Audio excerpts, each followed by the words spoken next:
안녕하세요. 저는 남친 어머니의 망언으로 파혼한 30대 중반 여성입니다. 이혼보다는 파혼이 낫다는 말이 있는 것처럼 저 역시 파혼 후 참 잘했다는 생각을 했는데요. 결혼은 원래 수준이 비슷한 사람끼리 해야 잘 사는 법이다. 그러니 여기서 그만 정리하거라. 상견례 당일 마음대로 약속을 취소한 남친의 어머니가 저에게 하신 말씀입니다. 그런데 둘이 입을 안 맞췄는지 남친은 저에게 이런 말을 하더라고요. 미안하다. 내가 결혼 생각이 없어서 우리 시간을 좀 갖자. 이런 말을 들으니 얼마나 황당하겠어요. 결혼이 무슨 장난도 아니고 마음의 준비도 안 됐으면서 프로포즈까지 했다는 건데 이렇게 책임감 없는 사람이라면 저도 싫었습니다. 그래서 파혼하자고 해서 해줬는데 결국 무릎 꿇고 빈 사람은 남자친구와 그 어머니였습니다. 저는 30이 넘은 나이에 남자친구를 만났습니다. 저보다 한 살이 더 많았던 남친은 저와 첫 만남 이후 왜 이제야 만났을까 하면서 서로를 인연이라는 표현을 하기도 했습니다. 일하는 게 더 좋아서 일만 하며 살다 보니 연애할 시기를 놓쳤고 사실 마음만 먹으면 얼마든지 연애도 할 수 있었지만 제 20대는 일이 더 중요했습니다. 저나 남자친구 모두 친구들이나 지인이 대부분 결혼을 했지만 저희는 서두르지 않았습니다. 늦게 만났지만 제대로 연애도 하고 여느 커플처럼 설레는 마음으로 만났습니다. 남친은 조건보다는 마음에 맞는 사람을 만나고 싶었다고 했는데 그건 저도 같은 생각이었습니다. 그래서 저도 정말 인연은 있나 보다라는 생각으로 남자친구와 잘 만났어요. 남친은 서울에서 나고 자란 사람이었습니다. 저와는 달랐죠. 부모님은 해남에 계세요? 그럼 서울엔 언제 오신 거예요? 제가 고등학교 2학년 겨울방학 때 서울에 있는 이모네로 놀러 왔는데 그때 한 달 동안 지내면서 서울에서 살고 싶다는 생각이 들더라고요. 그래서 부모님 설득해서 서울로 올라왔죠. 아, 그러셨구나. 그럼 부모님 뵈러 자주는 못 가겠어요? 멀어서? 멀긴 한데 그래도 자주 갔어요. 처음엔 고속버스를 타고 갔다가 제가 운전면허증 따고 차도 한 대 구입하고 나서는 직접 운전해서 가고 있어요. 저는 전문대를 나와 바로 취업을 했는데 일을 하면서 임원에서 나와 따로 집을 얻어 살게 되었습니다. 직접 돈을 버니 모으는 재미도 있고 저축하면서 통장에 돈이 불어나는 걸 보고는 더 큰 돈을 벌어보고 싶어 악착같이 버는 돈을 모으면서 살았습니다. 그렇게 열심히 살다 보니 이사도 많이 다녔는데 혼자 살다 보니 큰 집은 필요가 없더라고요. 청소하기만 힘들고 해서 혼자 살기 좋은 평수로 오피스텔을 얻어 그곳에서 쭉 살고 있던 중이었습니다. 저와 남친은 다툼 한 번 없이 잘 만났는데 만나면 만날수록 사람이 참 진국 같다는 생각이 들게 하더라고요. 물론 연애할 때야 서로 뭐든 다 해주고 싶은 게 당연하잖아요. 저도 이때는 콩깍지가 제대로 씌었는지 남친이 뭘 하든 멋있게만 보였습니다. 제가 친구들이나 지인 모임으로 술이라도 마시는 날에는 걱정된다며 꼭 데리러 올 정도로 저를 많이 생각해주는 사람이었어요. 담배는 당연히 하지 않았고 술은 저보다 잘 마시는 편이었지만 연애하는 동안 둘이 술 마시며 데이트를 한 적은 없었습니다. 저를 집에까지 꼭 데려다 줘야 마음이 편한데 술을 마시면 혹시나 취할 수도 있으니 제 앞에서는 술을 안 마시거나 마시더라도 주량을 넘기지 않았어요. 그런 모습을 꼬박 2년 동안 지켜봤는데 한결같은 모습에 저도 믿음이 가게 되었습니다. 남자친구의 취미가 운동이라 저와 만나지 않은 날은 운동을 하며 시간을 보냈는데 남친은 자기가 지금 뭘 하고 있는지 모든 저와 공유하려던 사람이었습니다. 이제 회식 끝나서 집에 가고 있어. 술 마신 거 아니야? 차는? 맥주 딱 한 잔 마셨는데 당연히 대리 불렀지. 잘했네. 그런데 남친은 전화를 끊었다가 집 앞에서 현관 비밀번호 누르는 소리도 들려주고 자기 전 영상통화도 꼭 했습니다. 제가 물어보지 않아도 지금 누구와 있는지 뭘 하는지 알려주고 싶다고 하더라고요. 이뿐만이 아니었습니다. 길을 가다가 귀여운 길고양이를 봤다면서 사진을 찍어서 보내주기도 했고 제 고민도 잘 들어주는 마음씨 좋은 사람이었는데 이러니 제가 어떻게 좋아하지 않을 수가 있겠어요? 제 친구들과 같이 만난 자리에서도 남자친구는 매너가 참 좋았습니다. 제 친구들이 다 부러워할 정도였으니까요. 저희는 그렇게 인연을 꽉 채워 만났는데 둘 다 나이가 있다 보니 남자친구 집에서는 결혼을 서둘렀습니다. 언젠가부터 남친이 저와 만나기만 하면 결혼 얘기를 꺼냈죠.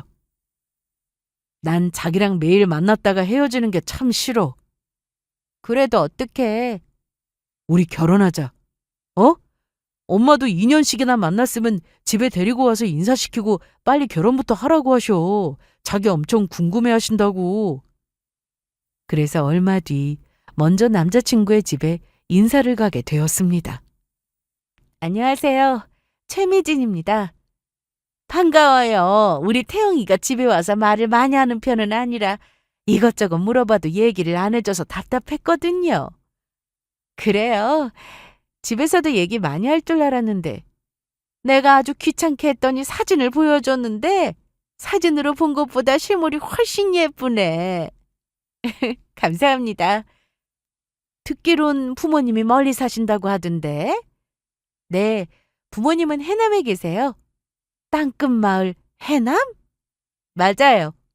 어머, 내 정신 좀 봐. 손님 초대해놓고 잠깐만 있어요? 편하게 있어도 돼. 편해, 괜찮아.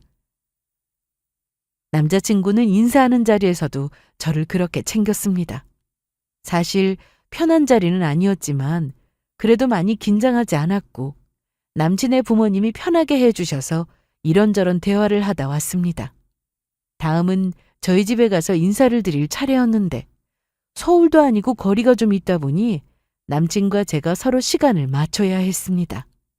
그래서 겨우 서로 가능한 날짜를 정해서 내려가기로 약속했는데 해남에 가기 전날 남친이 집 앞이라며 나오라고 전화를 했습니다. 지금? 잠깐 나와봐. 알았어, 금방 나갈게. 너무 급하게 나오진 말고. 알겠어. 그래서 대충 옷을 입고 나갔는데 글쎄 프로포즈를 준비했더라고요. 이게 다 뭐야? 언제 준비했어? 우리 집에 인사 가기 전에 먼저 했어야 했는데 좀 늦었다. 듣기는 난 아무것도 준비 못했는데. 원래 프로포즈는 남자가 하는 거야. 내가 다 하면 돼.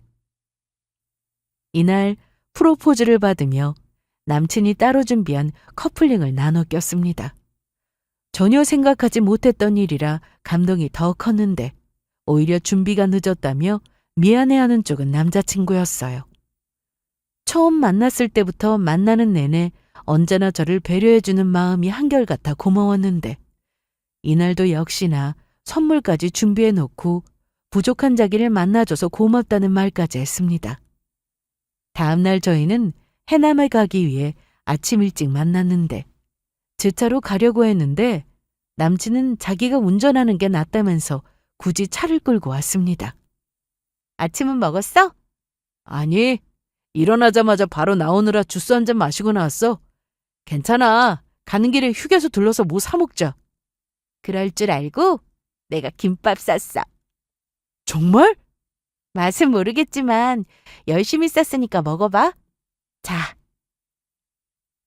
오, 맛있다. 하나 더 줘봐. 배고파서 먹는 거 아니야? 아니야. 진짜 맛있어. 김밥이 쉬운 것 같으면서 은근 어렵잖아. 어렵긴. 엄청 쉬워. 절여놓고 말기만 하면 되는데 뭘. 그래? 그럼 다음에도 만들어줄래? 자기 김밥 진짜 맛있다. 알았어. 자주 싸줄게. 새벽까지 통화하느라 아침에 저희 둘 다 피곤한 상태였는데 눈이 절로 감겼지만 운전하는 남자친구를 위해 정신을 바짝 차리고 얘기하면서 그렇게 갔습니다. 한참을 달려 드디어 도착했는데 저희 부모님이 아주 기분 좋게 반겨주셨습니다. 운전하느라 고생 많았어요. 괜찮습니다. 회사에서도 장거리 출장을 종종 가긴 하는데 그때도 제가 직접 운전했거든요. 그리고 미진이랑 같이 오니까 힘든 줄도 몰랐어요. 저희가 인사를 간다고 했을 때 엄마는 남자친구가 좋아하는 음식을 저에게 따로 물어보셨습니다. 그래서 이날 남친이 평소 잘 먹는 음식으로 밥도 차려주셨는데 주말 이틀 동안 편하게 쉴 수 있었습니다. 양가에서는 저희 결혼을 모두 허락하셨고 상견례 날짜도 잡게 되었습니다. 해남까지 가는 건 무리라 상견례는 서울에서 하기로 했어요. 남친의 어머니와는 종종 만나 식사도 하고 자주 통화하며 지내는데요. 그러다 보니 처음에 많이 어색하고 불편했지만 처음보단 편해졌습니다. 그래서 어떤 날은 남자친구보다 어머니와 통화를 더 많이 할 때도 있었어요. 그러던 어느 날 예비 시모는 제가 사는 집이 궁금하다며 초대해달라는 말씀을 하셨습니다. 그냥 부담 갖지는 말고 혼자 어떻게 해놓고 사는지 궁금해서 그래. 마침 내가 근처에 있는데 들러도 될까? 어쩌죠, 어머님. 저 오늘 일이 있어서 회사에 나왔거든요. 아니, 토요일도 근무해? 원래는 쉬는 날인데 일이 있는 날만 나와서 일해요. 어쩔 수 없지 뭐. 그럼 다음 주는 어때? 다음 주 토요일 괜찮으세요? 나는 남는 게 시간인데 뭘. 그럼 토요일에 만나는 거다? 네, 어머님. 그리고 일주일이 지나 어머님과 약속한 토요일이 되었습니다. 원래는 남자친구도 같이 오기로 했는데 친구들하고 약속이 있다고 하길래 어머님만 저희 집에 오셨습니다. 어머님, 들어오세요. 그래. 집이 깔끔하네. 나온다고 일부러 청소한 거야? 힘들게? 그냥 두지. 집이 크지도 않고 해서 청소할 것도 없어요. 평소에도 이래요. 그래? 그렇긴 하네. 그런데 답답하지 않아? 집이 좀 좁다. 혼자 살기엔 충분해요. 그래? 그런데 예비 시모는 저희 집에 들어오고 나서 표정 관리가 좀 안 되는 것 같았습니다. 평소와 달리 억지로 웃는 것처럼 보였거든요. 저는 그 이유가 집 때문이라고 생각을 하지 못했습니다. 그래서 평소처럼 어머님을 똑같이 대했는데 이제 그만 가볼게. 벌써요? 점심 같이 드시죠. 요 앞에 식당 많거든요. 제가 자주 가는 맛집도 있는데. 뭐하러? 같이 커피 마셨으면 됐지 뭐. 그렇게 오전에 오셨다가 1시간도 되지 않아서 예비 시모는 가셨는데 내내 찜찜한 마음이 들어 남자친구에게 전화를 걸었습니다. 아니? 별 얘기 없으셨는데? 그래? 그럼 뭐지? 자기가 너무 긴장해서 그런 거 아니야? 집에 엄마 초대한 건 처음이라. 아니야. 그래도 어머님하고 자주 전화도 하고 만나서 편해졌는데 아까 어머님 표정이 내내 안 좋으셨어. 그게 좀 신경이 쓰이네. 혹시 뭐 다른 일 있으신 건 아닌가? 그런데 남자친구는 어머님이 별 말씀도 없으셨고 기분도 좋아 보인다며 저한테는 신경 쓰지 말라고 했습니다. 그래서 제가 너무 예민한 건가 싶어 더 신경 쓰지 않기로 했습니다. 며칠 뒤 저희 부모님은 해남에서 올라오셨습니다. 곧 있을 상견례에 참석하기 위해서요. 서울에 친척분들이 많아서 원래도 자주 오시긴 했지만 한동안은 바쁘셔서 통 못 오시다가 정말 오랜만에 올라오신 거였어요. 상견례 한다니까 이제 좀 실감이 나네. 뭐가? 난 우리 딸이 연애도 안 하고 일만 하면서 사니까 결혼 안 한다고 할 줄 알았거든. 결혼할 사람이라면서 같이 내려왔을 때도 좋긴 했는데 이제 좀 딸 시집 보낸다 싶은 생각이 드네. 엄마도 참. 그럼 내가 영영 혼자 살 줄 알았어? 요즘 혼자 사는 사람들 많으니까. 그래도 좋은 짝 만나서 결혼한다고 하니까 좋지? 그걸 말이라고. 너무 좋지? 사실 저도 남자친구를 만나기 전까지는 결혼에 대해 관심이 없었기 때문에 엄마 말씀대로 계속 일만 하며 혼자 살 줄 알았습니다. 진짜 인생이라는 건 아무도 예측할 수 없는 거라는 생각이 들더라고요. 저는 부모님이 오랜만에 오셨으니 회사 일을 빨리 마치고는 외식도 하고 그간 못했던 얘기도 나누며 남은 시간을 보냈습니다. 그런데 상견례 당일 생각지도 못한 일이 일어나고야 말았습니다. 남자친구 쪽에서 상견례를 일방적으로 취소했습니다. 상견례 당일 저는 부모님과 아침 일찍 일어나 준비를 하고 있었어요.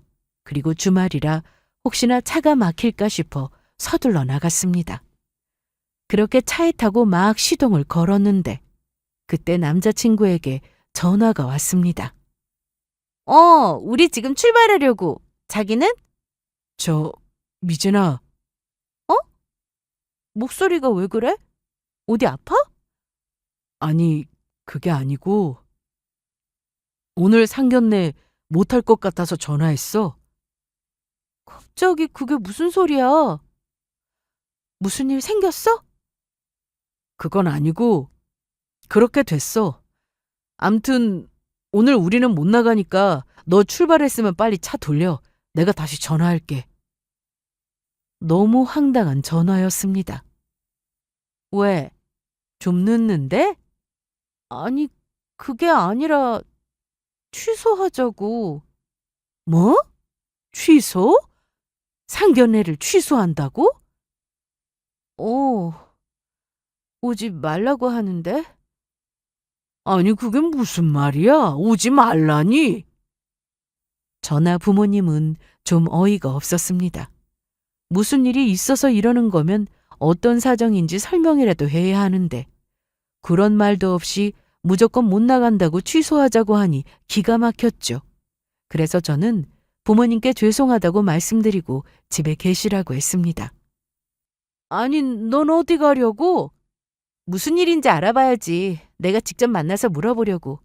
괜히 이럴 리가 없잖아. 금방 다녀올 테니까 집에 계세요? 아셨죠?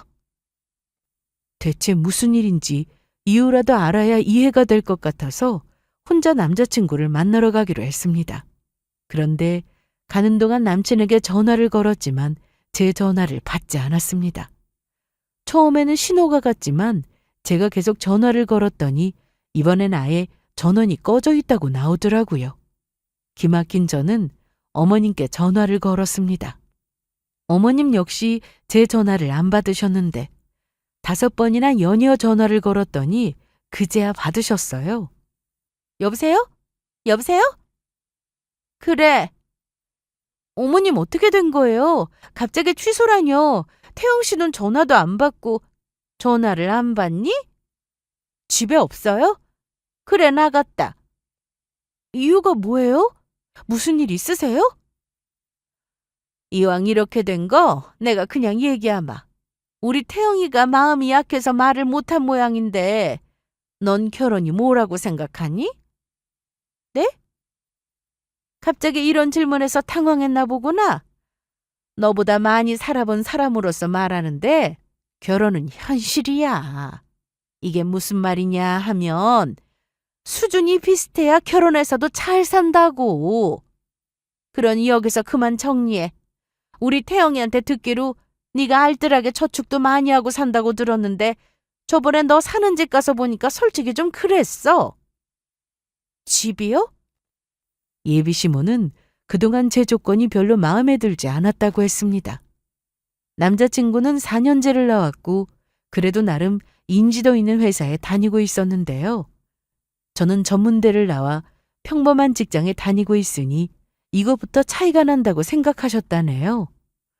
그럼에도 둘이 잘 살면 되지 싶어서 만나는 걸 반대하지 않았던 거였는데 저희 본가가 해남이고 부모님 직업에 대해 따로 말씀드리지 않았다 보니 그냥 두 분 다 놀고 계시는 걸로 아시더라고요. 제가 사는 집은 회사에서 가까운 오피스텔이었는데 사실 외관은 좀 많이 낡았습니다. 오래된 오피스텔이었거든요.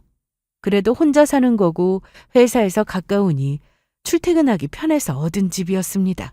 그런데 상견례를 하기 전 저희 집에 다녀가신 이후로 이 결혼은 시키면 안 되겠다고 결론이 났다고 하시더군요.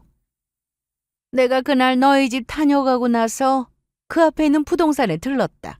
그런데 보증금도 얼마 안 한다고 하더라. 부모님이 해남에서 따로 뭐 하시는 것도 없다며? 미진이 네가 다닌 그 회사도 난 처음 들어보는 곳인데 월급이야 뻔하겠지. 거기다 토요일에도 출근하는 회사면 말 다 한 거 아니야? 뭐 이 정도면 답이 되겠어? 난 내 아들 고생하면 사는 거 보기 싫다. 내 친구들 보면 아들 결혼시켜서 처가덕 보고 사는 집 많아. 그런데 내가 뭐 그런 것까지 바랬어? 아니잖아. 둘이 어느 정도 수준은 비슷해야 하잖아. 저번에 우리 집 와서 너도 봤겠지만 수준 차이 느끼지 못했니? 여태 가만히 있다가 그런 이유로 상견례를 취소하니 어이가 없었습니다. 남자친구 역시 그동안 저에게 전혀 언급하지 않았던 부분이라 저는 황당할 수밖에 없었습니다. 그럼 진작에 상견례를 못하겠다고 말씀하시는 게 맞는 거 아니에요? 어떻게 당일 이러세요? 저희 부모님 바쁘신데도 상견례 때문에 며칠 전부터 올라와서 이날만 기다리셨어요. 그래서 뭐 어쩌라고. 이유 설명해줬잖아. 그럼 상견례 자리에 가서 얘기할 걸 그랬나? 나도 많이 생각하고 고민하고 내린 결정이야. 오늘 아침까지 계속 고민하다가 도저히 안 되겠어서 못하겠다고 연락한 건데 대체 뭐가 문제야? 응? 오히려 상견례까지 해놓고 없던 일로 하자고 하는 게 더 문제 아니냐? 난 할 말 다 했으니 전화 끊자. 그렇게 전화를 끊었는데 남친의 어머니도 이해가 되지 않았지만 더 화가 나는 건 남친의 행동이었습니다. 약속이라는 게 상황 따라 취소할 수도 있는 거지만 이건 부모님과의 약속이기도 한데 남친은 일주일 동안 잠수를 탔습니다. 남친 어머니는 양가 인사만 드렸지 결혼 날짜를 잡고 예물을 주고받는 것도 아닌데 왜 이러냐고 저를 이상한 사람 취급을 하기도 했습니다. 태영 씨가 제 전화를 계속 안 받는데 집에 있으면 좀 바꿔주세요. 아니, 너 왜 그래? 내가 그렇게 알아듣게 설명했는데도 못 받아들이겠어? 직접 할 말이 있어서 그래요. 그럼 나한테 전해줄게. 제가 오죽하면 네 연락을 피하겠어. 눈치껏 쿨어 좀. 상황이 이렇게 흘러가니 당연히 저희 부모님도 크게 화를 내셨는데 아빠는 차라리 잘 됐다고 하셨습니다. 아직도 연락이 안 돼? 전화 꺼져 있어. 차라리 잘 됐다. 여보, 이런 집안인 걸 결혼하고 알았어 봐. 그때 가서 후회하고 사느니 차라리 지금 알게 된 게 천만다행이지. 해남까지 와서 하는 거 보고 사람이 아주 바르다고 생각했는데 내가 사람을 잘못 봤네. 이렇게 무책임할 줄 알았냐고. 미진이 너도 더는 전화하지 마. 엄마 아빠는 내일 다시 내려가기로 했으니까 그렇게 알고. 왜 벌써 가세요? 원래 내일 가기로 한 날인데 뭐. 그래도 사과 받고 가셔야죠. 그런 놈한테 사과는 받아서 뭐해. 우리는 신경 쓰지 말어. 정말 괜찮아. 네 마음이나 잘 추스려. 저는 부모님께 너무 죄송했습니다. 다음날 예정대로 엄마 아빠는 다시 내려가셨고 연락이 되지 않은 남친에게 저도 더는 전화하지 않았습니다. 그런데 회사에서 한창 일하고 있는 중에 남친에게 전화가 왔습니다. 핸드폰에 뜬 남친의 이름을 보고 받고 싶은 마음이 없었지만 뭐라고 하려나 싶어 잠시 나가서 전화를 받았습니다. 여보세요? 미진아, 나야. 미안. 미안? 그 말하려고 전화했어?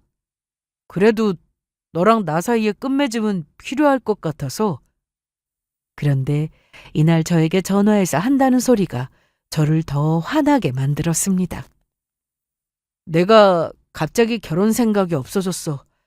우리 잠시 시간을 좀 갖자. 연락 안 하고 안 보고 지내면 서로에 대한 마음이 어떤지 그때 정확히... 야! 친구들 약속도 이런 식으로 취소 안 해. 사정이 있어서 약속을 깨야 할 땐 미리 전화하는 게 예의잖아. 아니야? 그렇지. 그런데 이번 약속은 그냥 친구들하고 약속이 아니라 부모님 만나는 자리였는데 이게 뭐 하는 짓이야? 나한테는 물론이고 우리 부모님에게 죄송해야 하는 거 아니야? 어떻게 당일 아침에 전화 한 통하고 잠수를 타? 너 원래 이런 인간이었어? 그러자 남자친구는 아무 말이 없었습니다. 대신 죄송하다고 전해달라고 하는 말도 없었고 저에게 진심으로 사과한다는 말도 없었죠. 그저 빨리 전화를 끊고 싶어 하는 것 같았습니다. 니네 엄마 뒤에 숨어서 뭐하냐? 숨긴 누가 숨었다고 그래? 그런데 당사자인 너는 잠수 타고 니네 엄마가 너 대신 나한테 구구절절 설명하는 게 이게 맞아? 그리고 서로 말이나 맞추든가. 너희 엄마가 나한테 말한 이유랑 네가 말한 거랑 너무 다르네? 네가 원하는 대로 이 결혼 없던 걸로 해줄게. 그럼 되겠니? 앞으로 연락하는 일 없었으면 좋겠다. 마음 같아서는 억지로 끌고 가서 저희 부모님께 사과라고 하고 싶었지만 이런 사과가 무슨 의미가 있겠어요? 본인이 잘못한 걸 알았다면 제가 말하지 않아도 먼저 찾아와 사과를 했겠죠. 상대가 저와 결혼하기 싫다는데 저도 더는 미련 없이 보내줬습니다. 2년간 만나면서 정말 좋아하는 마음으로 후회 없이 만나서인지 남을 미련도 없더라고요. 결혼하고도 이혼하는 세상에 상견례 전에 헤어진 게 뭐가 그리 큰일이라고 슬퍼하겠어요? 제가 너무 화가 나는 건 대처였습니다.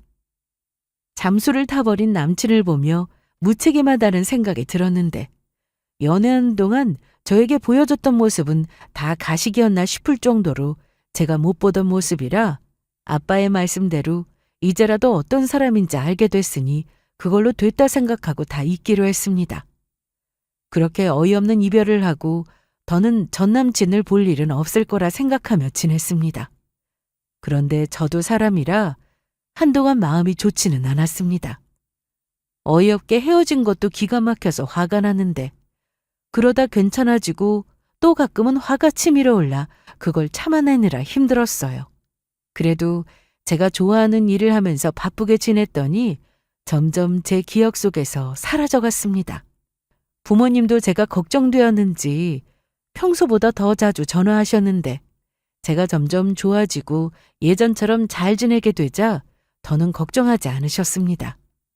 그렇게 몇 달이 지나고 어느 날 저는 부동산에서 전화 한 통을 받게 되었습니다. 네, 사장님. 어쩐 일이세요? 아, 그래요. 오늘은 좀 그렇고 내일 오전에 시간 되는데. 그럼 내일 오전 10시 반 괜찮으세요? 그럼요. 내일 시간 맞춰서 갈게요. 다음 날 저는 회사에 출근했다가 얘기를 하고 부동산으로 갔습니다. 안녕하세요. 오셨어요? 네. 그런데 아직 안 오신 모양이네요. 거의 다 왔다고 좀 전에 전화 왔어요. 커피 한 잔 드릴까요? 제가 타서 마실게요. 그렇게 혼자 커피를 타고 있는데 그때 부동산 문을 열고 누군가 들어왔습니다.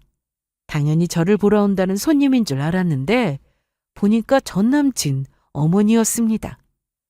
순간 너무 놀라서 말없이 빤히 쳐다보고 있었는데 오랜만에 봤는데도 여전히 무시하는 말투였습니다. 아니, 네가 부동산에는 어쩐 일이냐? 혹시 집 팔러 왔어? 요즘 집값 올랐다던데 그 오피스텔도 올랐어? 그런데 그 집 얼마나 한다고 팔러 온 거야? 올라봤자 얼마 되지도 않을 텐데. 마지막으로 통화할 때도 그랬지만 전 남친 어머니는 이날도 저를 무시했습니다. 제가 쳐다보고만 있으니 왜 자꾸 그런 눈으로 보는 거야? 사람 부담스럽게. 나 오늘 중요한 약속이 있어서 온 거니까 우리 여기서 괜히 실랑이하고 그러지 말자. 알았지? 사장님, 아직 안 오셨나 보네요. 저 기다리면 될까요? 옆에 계시잖아요. 네? 옆에 어디요? 아줌마가 구하는 상가 건물주가 이분이에요. 네? 아니, 그럴 리가 없을 텐데요. 낡은 오피스텔에 혼자 살고 있는 걸로 아는데 무슨 건물주라는 거예요? 사장님, 이 사람이었어요? 1층 자리로 계약하고 싶다고 하던? 네, 맞아요. 아니, 그런데 두 분 서로 아는 사이세요? 정말이야? 네가 정말 저기 사거리에 있는 진성 그 건물 주인이라고? 네, 그런데요? 사장님, 저 이 계약하기 싫은데 먼저 일어날게요. 저 그냥 가시게요? 제가 따로 전화 드릴게요. 그렇게 저는 자리에서 일어나 나가려는데 제 뒤에서 전 남친 어머니는 부동산 사장님을 붙들고는 그게 정말 사실인지 여러 번 물었습니다. 제가 가진 건물은 크진 않았어요. 그리고 온전히 제 힘으로 얻은 건물이 아니라 부모님께 받은 거였습니다. 원래 엄마는 서울에서 사시다가 아빠를 만나 결혼하셨고 두 분이 해남으로 내려가셔서 사업을 하셨습니다. 처음에는 작게 펜션을 하시다가 점점 규모를 넓히면서 최근에는 리조트 사업도 시작하셨고요. 사업하는 부모님을 보고 자라서인지 저도 일찍이 사업을 해보고 싶다는 꿈을 키우며 살았는데 공부를 썩 잘한 건 아니라 전문대에 들어가 졸업 후 취업했다가 회사 생활은 역시나 맞지 않은 것 같아 바로 제 사업을 시작했습니다. 그렇게 제가 서울에 자리를 잡게 되니 부모님이 서울에 있던 작은 건물 하나를 아예 저에게 주셔서 직접 관리하라고 하셨어요. 그리고 부모님도 그렇게 큰 사업을 하시면서 평범하게 살고 계신데 제가 사업하며 큰 돈을 벌게 되었다고 사치 부리며 큰 집에 살고 싶지는 않더라고요. 보고 배운 게 참 무섭죠? 검소하신 부모님을 따라 저도 그냥 평범하게 살았는데 제 친구들을 만나도 저는 제가 건물을 가지고 있다고 자랑을 하지는 않았습니다. 그래서 전 남친과 연애를 하는 동안에도 제가 가진 재산에 대해 한 번도 언급한 적이 없었기에 전 남친이나 그 엄마나 아무것도 모르고 있었죠. 저는 부동산에서 나와 다시 회사로 가서 일을 하고 있었는데 부동산에서 계속 전화가 왔습니다. 사장님, 아까 그 아줌마가 계속 개업하고 싶다고 난리인데 어떻게 하면 좋을지? 죄송한데 자세한 내용은 지금 말씀드리기 좀 그렇고 그 사람하고는 계약하고 싶지 않아요. 그러니까 다른 건물 알아보라고 해주세요. 네, 알겠습니다. 그런데 퇴근 후 집에 갔는데 현관문 앞에 전 남친 어머니가 서 있었습니다. 그 모습을 보는데 좀 무서웠어요. 여기서 지금 뭐 하세요? 어떻게 들어오셨어요? 퇴근이 늦었네. 한참 기다렸어. 지금 뭐 하시는 거냐고요? 오피스텔 입구 비번 어떻게 아셨는지 묻잖아요. 아니, 어떤 사람이 들어가길래 따라 들어왔어. 내가 전화하니까 연결도 안 되고 어떻게든 만나서 얘기하고 싶은데 방법이 없잖아. 예전에 여기 와본 적이 있어서 찾아온 거야. 왜 오셨는데요? 왜 진작에 말을 안 했어? 건물 갖고 있는 거 왜 말 안 했냐고요? 그래! 그걸 왜 말해야 하는데요? 아줌마는 사람 만날 때 가진 재산이 얼만지 말하고 만나요? 나 통장에 얼마 있다 이렇게 말하고 만나냐고요? 아, 아줌마? 그럼 뭐라고 불러드릴까요? 그래, 뭐 호칭이야. 나중에 차차 바꾸면 되는 거고. 암튼 계약하고 싶어서 왔어. 내가 가게 하나 차리고 싶은데 아무리 봐도 거기만큼 괜찮은 곳이 없어서 말이야. 부동산에도 얘기했는데 못 들었어요? 들었어. 나랑은 계약 안 하고 싶다고 그랬다며? 그래도 다 지난 일인데 그때 일로 이러면 써? 공과사는 구분해야지. 안 그래? 나도 일부러 시간 내서 약속 시간에 맞춰 나간 건데 약속은 지키라고 있는 거잖아. 아니야? 그렇게 가버리면 어떡해? 말씀 한번 잘하셨네요. 약속했으면 지켜야 하는 게 맞죠? 그랬더니 전 남친 어머니는 과거 본인이 한 짓이 생각났는지 아차 싶은 얼굴이었습니다. 그럼 그때 왜 그러셨어요? 마음대로 약속 깨놓고 제대로 사과는 하셨어요? 저한테는 안 해도 저희 부모님한테는 정식으로 사과하셨어야죠. 그땐 그렇게 상식 이하 행동을 하셔놓고 저한테 약속을 깨는 건 매너가 아니라고 지금 이렇게 따지고 있는 게 말이나 돼요? 그래, 좀 늦었지만 사과하마. 그땐 내가 어떻게든 빨리 얘기해서 상견례까지는 안 하는 게 최선이라 생각해서 그랬어. 생각이 짧았다. 너 그런데 누구 만나는 사람은 있어? 아직 없지? 뭐 하세요? 그냥 오랜만에 얼굴 봐서 반갑기도 하고 안부 묻는 거잖아. 가세요. 그래도 여기까지 왔는데 커피 한 잔 안 줘? 직접 사드세요. 그러지 말고. 이거 주거 침입인 거 모르세요? 아니, 내가 너네 집에 몰래 들어간 것도 아닌데 무슨 주거 침입? 나 이 오피스텔 건물을 들어오면 안 되는 거야?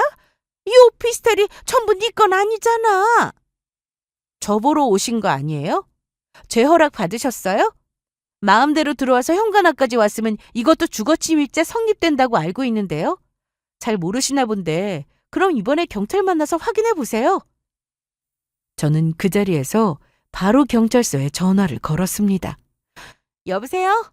네, 저 여기가. 아우, 갈게. 나 간다고. 우리 또 보자. 알았지? 전 남친 어머니는 제가 경찰에 정말 전화를 할 줄 몰랐는지 끝까지 자기 자유라며 헛소리를 했는데 진짜 경찰을 부르려 하자 급하게 갔습니다. 그래서 이제는 정말 마주칠 일 없겠지 했는데 정확히 일주일 뒤 동네에서 이번에는 전 남친과 마주쳤습니다. 우연이라도 마주치는 일이 없길 바랬는데 자기 엄마랑 돌아가면서 이게 뭐 하는 건지 전 남친은 아무렇지 않게 웃으면서 저에게 인사를 했습니다. 비진아, 오랜만이다. 저는 한숨을 쉬고는 갈 길을 갔는데 제 뒤를 졸졸 쫓아오더라고요. 왜 사람을 보고 그냥 가? 잘 지냈어? 얼굴 좋아 보인다. 뭐하냐? 뭐하긴. 오랜만에 만나서 반가워서 그러지. 나 볼 일 있어서 온 거야. 정말. 그럼 볼일 보고 가면 되겠네. 이렇게 만나기가 쉽지 않은데 어디 가서 차라도 한잔 할래? 미쳤냐? 아니, 나 제정신이야. 제정신인데 어떻게 나를 보고 아는 척을 할 수가 있어? 그런 짓을 해놓고? 미진아, 나 그동안 너 생각나서 힘들었어. 진짜로. 저 말을 들으니 웃음부터 나왔습니다. 웃지 마. 나 정말 진심이라니까. 그래서? 너 만나는 사람 없으면 우리 다시 시작해보는 거 어때? 전부터 항상 생각했었어. 널 다시 만나면 이 말은 하고 싶었는데 어떻게 꺼내야 할까? 나 만나는 사람 없어. 정말? 잘 됐네. 나도 아직 혼자거든. 혼자? 넌 여전하구나. 거짓말 참 잘하네. 너 여자 있잖아. 뭐? 몇 달 전 그렇게 전 남친과 끝나고 나서 전 남친을 소개해줬던 지인을 통해 소식을 전해 들은 적이 있었습니다. 저와 헤어지고 얼마 되지 않아 바로 여자가 생겼다고 말이죠. 같은 회사 여직원이라고 들었어요. 저와 사귀는 중에 바람을 피운 것도 아니고 헤어지고 나서 다른 사람 만난다는데 그걸 누가 뭐라고 하겠어요? 그래서 그런가 보다 했습니다. 그런데 이날 작정하고 저를 기다려놓고 우연히 마주친 것처럼 연기하는 것도 짜증났는데 여자친구가 있으면서 없다고 거짓말하는 건 또 못 참겠더라고요. 너 회사에서 사내 커플로 유명하다고 들었는데 어디서 거짓말이야? 누가 그래? 그냥 친한 직원이야. 그래? 그냥 친한 직원이든 결혼할 사이든 나랑 상관없지. 네가 혼자여도 난 너 같은 놈 만나기 싫어. 널 만나기엔 내 인생이 너무 아깝거든. 그 여자도 참 불쌍하다. 너 이러고 다니는 거 아니야? 엄마한테 내 얘기 듣고 나니 너도 혹해서 지금 이러는 거 내가 모를 줄 알아? 아니야. 정말 나 너 보고 싶었어. 정말이야. 그리고 이 동네에 볼 일이 있어서 왔다는 건 거짓말 맞아. 여기 있으면 혹시나 너랑 마주치지 않을까 싶어서 그래서 왔어. 그래? 그럼 저기 길 건너 저 차는 뭐냐? 길 건너에 세워진 차가 제 눈에 들어온 이유는 그 차가 전 남친 차였기 때문이었는데 본인 엄마와 같이 쓰는 차여서 컬러가 빨간색이었습니다. 그래서 눈에 확 들어왔죠. 그런데 제가 못 볼 거라 생각했는지 운전석 창문이 다 열려 있었고 거기서 전 남친 엄마가 선글라스를 끼고 이쪽을 대놓고 계속 쳐다보고 있었어요. 엄마랑 같이 왔어? 그게 너 왜 그러고 살아? 니네 엄마가 나 다시 잡으라고 하든? 아니라니까. 제가 차를 보며 한참을 쳐다보자 전 남친 어머니는 결국 차에서 내려 길을 건너왔는데 저기 미진아, 우리 또 만났네. 여긴 길가니까 주거침입 아니지? 네가 미리 말만 해줬어도 우리가 그런 생각 안 했을 거 아니야. 무슨 말이요? 건물이 있다고. 기가 막히네요. 그리고 너 다니는 그 회사도 네가 만든 회사라며. 그거 왜 말 안 했어? 그건 나 속인 거 아니냐? 뭐? 그건 또 무슨 소리야? 아까 미진이 만나러 회사로 찾으러 갔다가 직원 마주쳐서 물어봤는데 대표라고 하잖아요. 아니, 정말이야? 미진아, 왜 그랬어? 그냥 있는 대로 말하면 결혼하고 너희 지금 행복하게 잘 살고 있을 텐데. 말 안 하길 잘했네요. 둘 다 속물인 줄 알게 됐으니까요. 최미진! 그래도 말은 좀 조심해라. 너나 잘해. 그 회사는 나 말고 공동대표가 또 있었고 독립해서 다시 사무실 차릴 거라 정리되면 얘기하려고 했어. 그리고 내가 그냥 직원이든 그 회사 대표든 그게 왜 중요하지? 백수인데 회사 다닌다고 거짓말한 것도 아닌데? 그래, 그거 하나도 중요하지 않아. 미진아, 내가 지난 일 사과할게. 어? 이제 화 풀고 다시 차려보면 안 돼? 나 네 건물에서 계약 안 해도 된다. 대신 내 아들하고 만나는 거 좋게 생각해줘. 어? 너 지금 뭐하고 있어? 싹싹 빌지 않고. 네? 무릎이라도 꿇으라고. 전남친이 주저하고 있자 전남친 엄마는 억지로 자기 아들 무릎을 꿇게 하면서 용서를 빌라고 했습니다. 미진아, 미안해. 정말 미안하다. 그때 상처 줘서. 그런데 사과는 왜 혼자 해? 아줌마는 안 하세요? 나? 나도 해? 씨름하지 마세요. 제가 바빠서요. 그럼. 알았어. 사과할게. 그럼 긍정적으로 생각해 주는 거지?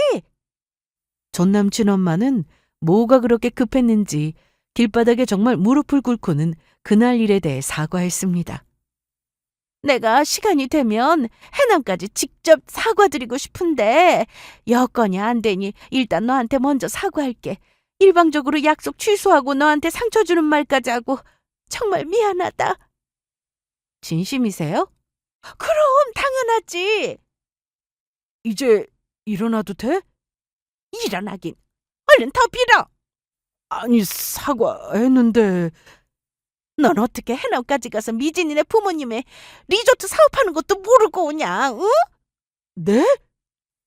역시 아줌마가 이런 길바닥에서 함부로 무릎을 꿇을 사람이 아니었는데 이유가 있었네요.